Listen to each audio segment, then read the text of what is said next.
if you have multiple universes, it turns out gravity can spill out of one universe and be felt by another. Parallel universes are no longer merely a feature of a good science fiction story. Some scientific ideas now support the concept of parallel universes beyond our own. However, the multiverse theory remains one of science's most contentious theories. Our universe is unfathomably vast. Hundreds of billions, if not trillions of galaxies, each containing billions or trillions of stars, swirl through space.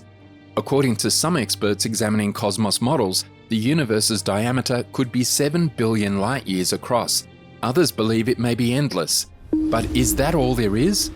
The concept of a parallel universe and the possibility that we are living one of an infinite number of possible lifetimes is popular in science fiction. However, multiverses aren't just for Star Trek, Spiderman, and Doctor Who. Real scientific theory investigates and in certain circumstances supports the argument for universes outside, parallel to, or distant from, but mirroring our own. Hugh Everett developed the first multiverse theory in 1957, which sparked widespread interest. He argued that our universe existed alongside an endless number of other universes. This piqued the public's interest in whether it was feasible to travel across universes at different points in time and space via an elaborate system of interdimensional portals. However, this is only a theory, and the existence of a multiverse must yet be verified by physicists and cosmologists. There are certain bizarre stories and even legends that are so difficult to explain that the rational mind cannot help but question if there are flaws in the universe's perfect structure. Today we'll discuss some accounts from folks who feel they've received signals from the parallel universe or have transitioned in and out of it. Scientists are having difficulty explaining what transpired in these circumstances. See for yourself and judge whether it's just people's irrational imaginations or whether gateways to a parallel realm were indeed opened and travelled. The Mandela Effect. The Mandela Effect has to be one of the spookiest signals from the multiverse. It is an observed phenomena in which a large portion of the population recalls a completely different account of an important event or even remembers an event that never occurred. This term was coined by Fiona Broome, a paranormal researcher who noticed that many people at a conference she was attending in 2010 shared her memory of Nelson Mandela dying in prison in the 1980s. But the former South African president was alive and well at the time of the conference, having been released from prison in 1990. The Mandela Effect, according to proponents of quantum theory, is significant evidence for the existence of a multiverse. Mandela did not die until 2013, yet many people recall being told in school that he died in prison. Believers in parallel universes and alternate dimensions claim that Nelson Mandela died in jail in a parallel reality in the 1980s, but that he was alive in another dimension until 2013. The two dimensions overlapped or mixed in some way, which is likely why some people remember one reality while others remember the other. There are numerous other examples of the Mandela Effect. In fact, TikTok has its entire section dedicated to stories posted by people who are manifestations of this effect. Another well-known example is the cult psychological thriller Silence of the Lambs, based on Thomas Harris's novel. The statement, "Hello, Clarice," has become a hallmark for everyone attempting to impersonate the nasty Hannibal Lecter, since it is what he said in their recollection or version of reality. However, if you watch the movie, you will notice that Lecter never stated it. Instead, when he first meets Clarice, he says good morning. However, some recall him uttering her name in a sweet tone. There are hundreds of examples of the Mandela Effect available. You may even find several in your own life if you think about it thoroughly. Highway in Seville. A man named Pedro Oliver Ramirez allegedly made one wrong turn in his life that changed everything. His dimension most certainly did. This occurred in Spain on November 9, 1986, and is one of the most popular and well-accepted claims of interdimensional travel. Ramirez was traveling along a usual route on his way home from work in Seville, Spain. He then realized he was driving along an unusual section of road that he had never seen or paid attention to before. A strange 6-lane highway loomed in front of him, but he didn't recognize it. Despite the fact that he had been commuting on this route on a daily basis for some time, he saw a tall building on the side of the road. Everything seemed regular for the first portion of this journey, but as soon as he reached a curve, everything changed.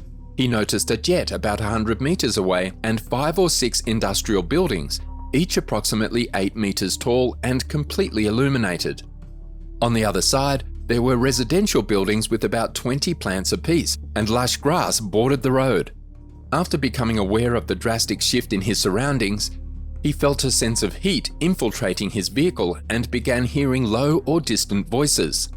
According to the story, these voices informed him that he had been relocated to another hemisphere. He was at a loss for what to do and continued driving till he got to an intersection with signs pointing in 3 different directions. He took one of the highways thinking he was returning to Seville, but his automobile came to a halt out of nowhere. He peered out the window and realized he was standing in front of his house. He was irritated by what had occurred and resolved to retrace his steps. While investigating, he discovered that the regular path between his residence and Seville takes around half an hour, but that night it took him 3 hours and 5 minutes. His car had used enough petrol to travel 200 kilometers. Ramirez never found his way back to the 6-lane motorway, most likely because it exists in a separate realm and the portal to that dimension is most likely permanently closed. Carol Chase McElhenney. Another strange report of an interdimensional transition was told by a woman named Carol Chase McElhenney.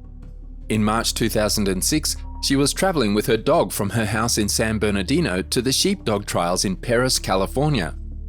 She noticed an exit sign to nearby Riverside as she ascended a hill. Her family had roots in the city that dated back to the 1800s. Her grandparents were buried in the town's local cemetery. Her aunt and grandmother had properties there, and Carol herself had lived there for a time after college. She fancied that it would be entertaining to stop by some of the familiar locations she had visited before along the way. As soon as she thought this, she noticed a whiff of cigar smoke in her car. She intended to visit the cemetery after the smell reminded her of her grandfather, who died while she was a child. Carol traveled to Perris, booked into a motel, and after the first sheepdog trial concluded, nostalgia lured her back to Riverside. She came to a halt because she couldn't find her childhood house or the residences of her relatives. Even though she didn't know any of the houses, the numbers were correct. The cemetery where her ancestors were buried had vanished, replaced by a fenced-in site full of overgrown weeds. She drove about looking for anything recognizable but was unsuccessful. She recognized Riverside City College and Central Middle School, but as she came to University Avenue, she spotted some frightening people and fled as quickly as she could. Carol feared she landed in another realm where the cheerful town of Riverside she grew up in was a shady little place when she couldn't find the Mission Inn. She drove to the block where her grandma and aunt lived, but they were both gone. In the area, instead of her grandmother's enormous Tudor home, was a tall eucalyptus in front. There were newer ranch-style homes with bushes. Carol's house was gone, and the area looked run down, with scary people and a lot of graffiti. Everything she knew had vanished: banks, restaurants, insurance firms, and so on. She was afraid to stop and ask for directions, so she returned to Perris after a couple of hours of wandering about Riverside. When Carol's father died a few years later, she returned to Riverside for his burial and saw that the community had returned to normal. Everything was the same as she remembered it from childhood. Her grandmother's house, her aunt's house, the Mission Inn, and the cemetery. She never saw the alternate version of her beloved town again. The Man from Taured. This account of a series of terrifying events first emerged in Japan. The events allegedly occurred during the mid and late 1950s, but there are conflicting reports. A man named John Allen Kushar Zegras submitted his passport at a Tokyo airport, just like any other passenger, expecting to be allowed. While his paperwork was neat and in order, something odd attracted the attention of airport personnel. The country that had issued the passport did not exist. His passport appeared to be issued by a country called Taured. The airport's customs agents were apparently told about the weird passport from a non-existent country and arrested the man for interrogation. They requested him to point out Taured on a map and to their surprise he did, but it was labelled as Andorra instead. The man argued that the country not shown on the map was roughly 1,000 years old. To prove he was telling the truth, the individual showed the investigators several legitimate passport stamps and currency from other places he had previously travelled for business purposes. According to most retellings of this story, the cops were still not satisfied and did a bit more investigation. In their pursuit of the truth, they contacted the company where he worked and discovered that it was a legitimate company, but not in Taured. They also called the hotel where the man insisted on having a reservation and that it was also authentic, but there was no reservation under the man's name. The officers were unable to follow this further because everything appeared to be legitimate except for the strange fact that neither Taured nor the man were officially recognised any place in the world. Meanwhile, the man was allowed to stay at a nearby hotel, but an armed guard waited outside his door all day because they assumed he was merely a skilled crook. But after only one night, the man was gone the next morning, as if he had evaporated into thin air. But he had also taken all of his documents with him. He left no trace and was never seen again, making it appear as though he never existed in the first place.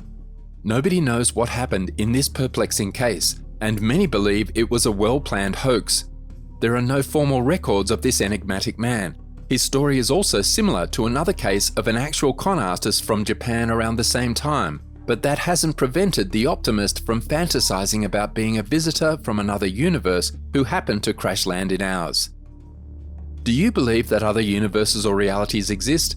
Tell us in the comments section.